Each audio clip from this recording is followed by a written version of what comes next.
మళ్ళీ వస్తాను మల్లయ్య గారి దగ్గరికి.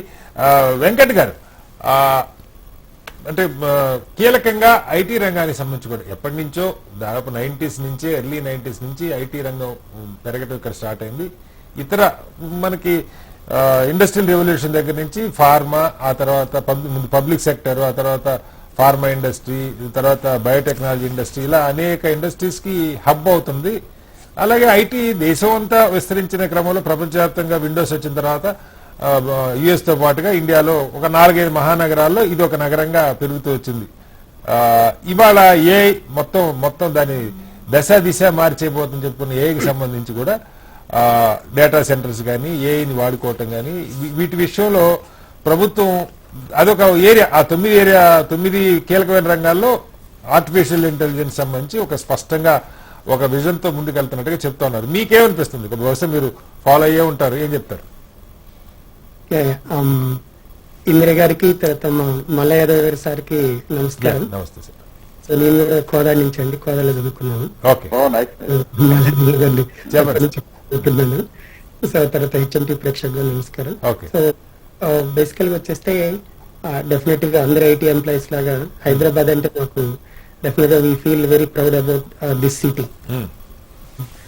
ఎస్పెషల్లీ చూస్తే మీరు ఇనిషియల్ ఇయర్స్ లో మన సైబర్ టవర్ కన్స్ట్రక్షన్ కాకముందు నేను అప్పుడు చెన్నైలో వర్క్ చేస్తున్నవాడిని. అనుకునేవాళ్ళం చెన్నై ఇంకా అప్పట్లో గ్రేట్, ఇంకా ఇట్లాంటి సిటీ మనకుంటాం చాలా బాగుంటుంది, మన దగ్గర లేదు అనేది అనుకునేవాళ్ళం అప్పట్లో. తర్వాత సైబర్ టవర్ వచ్చిన దగ్గర నుంచి మనకు అదొక ఐకాన్ లాగా కనిపిస్తుంది. 94-95 లో సైబర్ టవర్స్ కన్స్ట్రక్షన్ 95-96 అనుకుంటా ఆ టైంలో కట్టారు. అక్కడి నుంచి అన్స్టాపబుల్ గానే వెళ్తుంది, నిజంగా ముఖ్యమంత్రి చెప్పినట్టు. అవునండి. సో తర్వాత నుంచి ఇంకా ఎక్కడికి వెళ్ళినా వరల్డ్ లో యూఎస్ లో వర్క్ చేసినా, ఇంకెక్కడ వర్క్ చేసినా కూడా మన హైదరాబాద్ చేయాలి అన్నంత ఇంట్రెస్ట్ అప్పట్లో చాలా ఉండేది. తర్వాత ఇక్కడికి వచ్చాం. పెద్ద పెద్ద సిటీస్, పెద్ద పెద్ద కంపెనీస్ చాలా స్టార్ట్ చేసినా కూడా మనది ఇంకా బాగా గ్రోత్ మాత్రానికి డెఫినెట్ గా 2014 నుంచి చూసాము. అది చాలా గ్రోత్ వచ్చేసింది. ఎస్పెషల్లీ సైబరాబాద్ సిటీ బాగా డెవలప్ కావటం, తర్వాత financial district especially. So financial district ఈ రోజు చూస్తే మనకి ఐటీ ఆఫీసెస్, ఎస్పెషల్లీ అన్ని ఫారిన్ కంపెనీస్ అవన్నీ కూడా చూస్తాయి.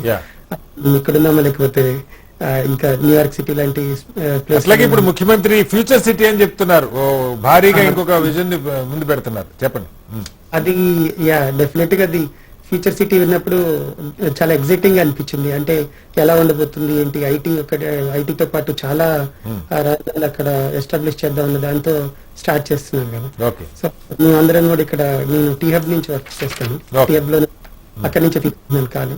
సో ఈ టీ హబ్ అయినా ఇట్లాంటి అన్ని ఇన్ఫ్రాస్ట్రక్చర్ డెవలప్ చేస్తుందంతా కూడా లాస్ట్ ఆల్మోస్ట్ 12 years లో. సో జరిగిన అన్ని కూడా మనకి డెవలప్మెంట్స్ 2014 నుంచి. సో ఇవన్నీ కూడా చాలా ఎంకరేజింగ్ అయ్యాయి మా లాంటి వాళ్ళకి.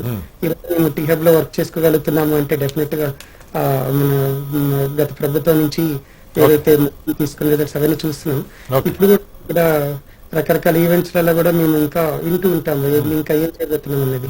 లాస్ట్ వీక్ శ్రీధర్బాబు గారి జీసీసీ ఒక మీటింగ్ లో కూడా తను చెప్పారు, జీసీసీ వాళ్ళకి ఎలా మేము హెల్ప్ చేయబోతున్నాము, ఇక్కడ సపోర్ట్ ఎలా ఉండబోతుంది అనేది.